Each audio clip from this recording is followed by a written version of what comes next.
Hey, it's Drybear. The First Descendant director has jumped on this morning to do a special short Q&A session answering some of the most poignant questions that people have in the community. So let's see what was said. Also, as a brief reminder, they are planning to release these kind of special agent skins tonight or tomorrow. So those will jump in game. So if you've been holding off on the spring skins, looking for something different, these are supposed to come out very shortly. The first piece of feedback that they didn't address in their Q&A over the weekend was just some things that kind of popped up. And this is the first one. So a lot of people have mentioned that the special death voice lines where it's like, get up Ajax, or Blair, get back in there, or whatever, where they would actually react to their teammates dying, and it kind of created a little bit more of an immersion aspect to it. This has recently kind of disappeared from the game. And so they've mentioned that many players have requested the restoration of revival interaction dialogues between Descendants. Now, this is something that can get very unruly over time if you think about it. Every time they add one Descendant, they need to go back and add a voice line to all the other Descendants, and that's probably why they decided to gut it in the first place. Because you think about, if you have 18 Descendants and you add a 19th, now that 19th needs to have a voice line for the previous 18 when you revive them, and the previous 18 need to go back and re-record voice lines for the new Descendant, unless they just leave that one out. And you can make an argument that maybe they could just keep it for as much as they could, and it's not going to work every single time if they don't have the voice line proper for the Descendant that's there. But I'm guessing because it is an exponential system that keeps getting bigger and bigger, and they have to keep bringing back voice actors, putting them in the booth and recording new voice lines for the new characters, it just becomes a very unruly system to keep up with. And that's probably why they gutted it. But they did say that they are mentioned it to the VO team, and they're working to assess the possibility of reinstating this and what it would cost and if it would work. Just kind of temper your expectations there, because again, it is a difficult thing to keep up with. The next one is a big one as people really kind of start optimizing their play experience and just spending more,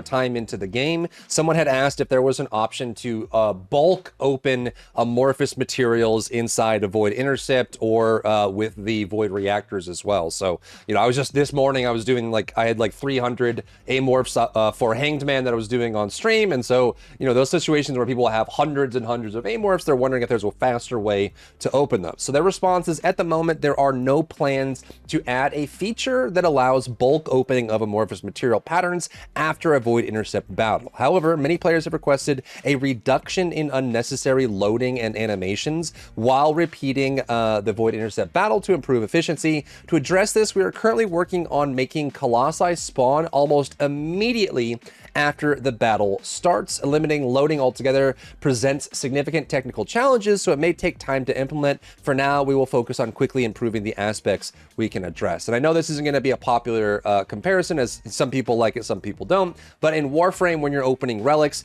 you can actually, do 5 or 6 or 7 or infinite amount of them in a single run. So you do a subsection of objective, you open one, you continue, and if you don't leave that instance, you just keep opening them over and over and over and over. And it's not like you have to load in, wait in the spawn room, wait for the boss to spawn, let them do their spawn animation, wait for them to spawn, kill them, open one amorphous material, load again, right? So I think that's probably a better solution, is just to say, make that process faster and more reliable. So if you do have hundreds of amorphous materials to open, you can do it more efficiently. He is right, though, to say that it is a technical limitation, because obviously you would run into memory issues or performance issues if you just respawn to the same boss in the same instance, and that's why they reload. But it's good to see that they're kind of looking at the answer from the right perspective, and hopefully we get a response on this, on how they want to solve it, because that would make things better. I recently did 800 of the Pyromaniacs to get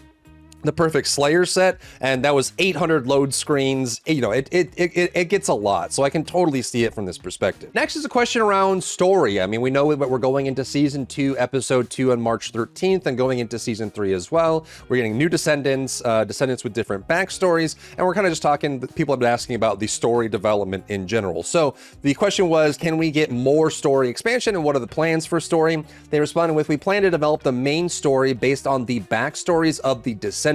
As previously mentioned, Season 2, Episode 2's main story will feature Glay's narrative. So after 8 months and 2 seasons and multiple episodes, Glay's finally going to go look for her daughter. She felt like, you know what?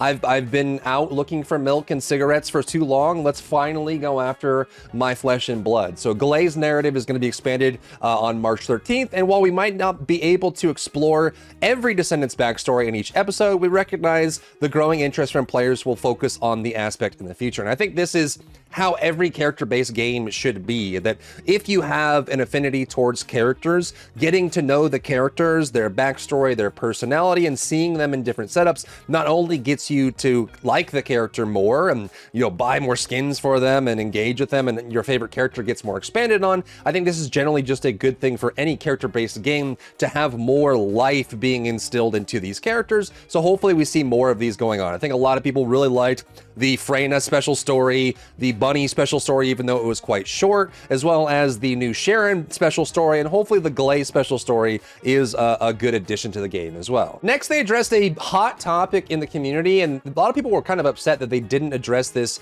in the Q&A over the weekend, and I think this is why the director decided to do a special Q&A this morning. But there's just been an issue with a very high fire rate. It's something that people barely notice, like in certain situations you would notice on weapons, but with the additive of the weapon cores increasing the fire rate on the weapons, it actually made the problem a lot more obvious and a lot more stark, especially when you have things like weapon glay or even just the blood glay, right? Like being able to see those fire rates at high value is showing the ghost bullet situation more prominent. So they addressed this specifically. The ghost bullet issue is scheduled to be fixed, and we like to clarify this so everyone understands what's going on. The current design for the damage loss occurring at extremely high fire rate settings was an intended countermeasure against hacks, and I'll talk about this in a second. Since we cannot completely remove this countermeasure, we plan to introduce a fire rate cap. However, this cap will only affect extremely high fire rate setups, and we will provide more details on the exact limit in the next dev live. Additionally, we'll be improving the anti-cheat system so that players below this cap will not experience any damage loss due to fire rate. This fix will be implemented alongside the Season 2 Episode 2 update. And this is something that I can tell you is a major problem in any FPS or TPS game. The fire rate relative to the client and the server, how that verifies between the two, and also how you find out if the weapons are actually being hacked or not. So one of the biggest things that hackers can do is they can play with the game settings and say my fire rate is now 1,000,000, and so they put in a cap that like prevents them from being able to have 1,000,000 fire rate if they're hacking, and also helps them identify when someone is hacking as well. This is something that you'd see a lot in like FPS. So for example, if you make a single player game, right, it's not networked, it means that you can keep everything local to the client, like the game that you're running.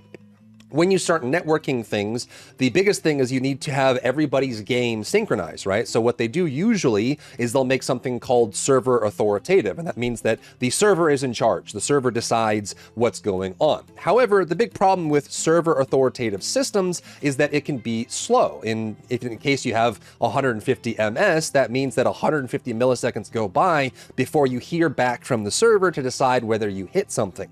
Now, in like action games, it's usually not a big deal, right? If you have like online Elden Ring, even though the netcode for FromSoft is not their best feature, things like that you don't notice as much. However, in a shooter game, generally people want instantaneous feedback to know whether they hit something or not. So usually what people started to do in the early 2000s for like Source Engine and things like that, when they started doing, first person shooters and third person shooters, is they made it client authoritative, which means that the client is the one that decides whether it gets hit or not, and the server just takes that from the client. However, there's a very big problem with that kind of setup, right? Because it means that if someone is hacking and the client is in charge of determining whether there's a hit or not, it created a lot of issues where people were getting basically like hackers could walk around and instantly headshot everybody and nothing, there was nothing to stop them. So there have been a lot of different systems over the last 20 years trying to optimize shooting games to make sure that they are responsive, so when you shoot, you get instant feedback that you hit and it doesn't have that weird delay, but they're also secure so that hackers can't make things worse or make things inside of their own little scope that they have on their machine that they're running it on. So there's a bunch of different ways to solve this problem. Many different games and developers and engineers work on this in different perspectives and find different ways to solve this problem, but it is a very real problem and something that's part of the equation so that you're aware. So they do have to be checking to see that if people are modifying their client to make sure that things are breaking, like they're hacking in some way, they do have to put some limit on it. And that's not even the beginning of the problem, because there's also performance to think about as well. If you have infinite fire rate, you can very easily overload the server, you can crash the client, things like that. You get all kinds of major problems from that too. So you have performance concerns, you have security concerns, all of that goes into it, which is why usually most games have a limit, a hard cap and a soft cap that prevents you from going too high, so you don't lag the server, you don't break everything, and everything doesn't fall apart. So this is just going to be part of the solution, whether we like it or not. It's a big part of that process overall. So they do mention that they will be adding in a fire rate cap. Obviously, again, this wasn't something that was super obvious unless you were playing Glay, really, or maybe Enzo in some cases, based on this, but the weapon core system made it a lot more obvious that there was something going on with high fire rate. They are implementing a fix with the next update. With these kind of fixes, I'm willing to bet money that it's not going to be the final fix. They will probably have more adjustments that they will need to make over time, but just keep in mind that this is an anti-cheat measure that they're trying to adjust to make better. They will be adding a fire rate cap to make things cleaner for the game overall. Next, someone asked about the future of the Void Abyss. So right now we have the Void Abyss, which is the hard mode of the Void Intercept. We have had the Infernal Walker and the Defiler for bosses there. They're asking, what can we expect for the future? Are you just going to keep making different colored variants of the existing bosses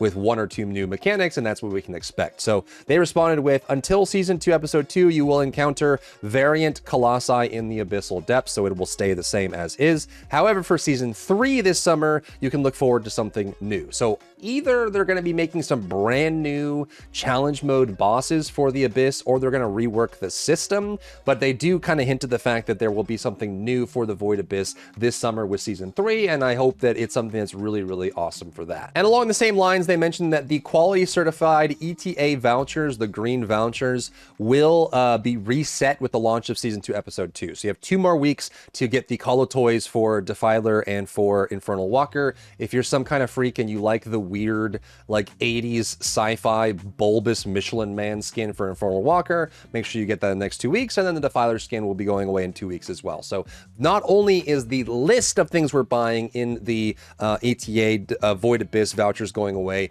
but also the tickets are resetting as well. So make sure you spend all your tickets, farm whatever you can to get that done, and then go all the way in, because in 2 weeks on March 13th, both of those will be resetting. Next, they announced that they will be continuously adding in new enemies. I think this one is kind of obvious. They will just have to do this over time, and they will include new factions as well. Since the core of the First Descendant combat revolves around fast-paced skirmishes and boss battles, we believe that new content should always feature enemies with fresh attack patterns. This is true, and one of the biggest challenges with PvE in general. Additionally, when introducing new dungeons, our focus will be on less on dungeon mechanics and more on enhancing combat experiences through new monsters and enemy encounters. I think they basically are just saying that they learned their lesson with the invasion puzzles and the like puzzle mechanics with like gluttony, for example, like doing the bubbles and things like that, or even like Deathstalker. I guess a lot of people are saying they don't like that, they don't want it in their game, it's too intense for like a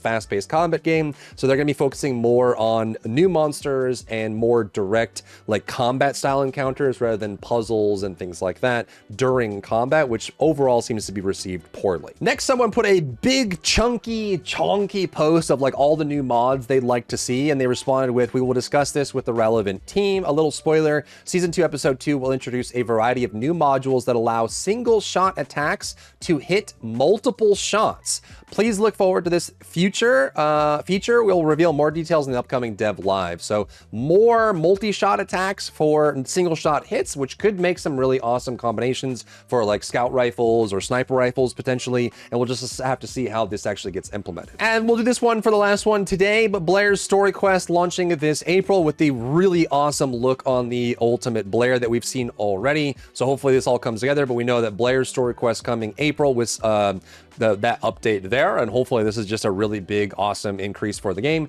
Let me know what your expectations are for the game going forward and what you think about today's Q&A session. If you found value in today's video, leave a like down below, leave a comment for the algorithm to help this video get seen by more people, and don't forget to check out my other channels for other content and other stuff and other things.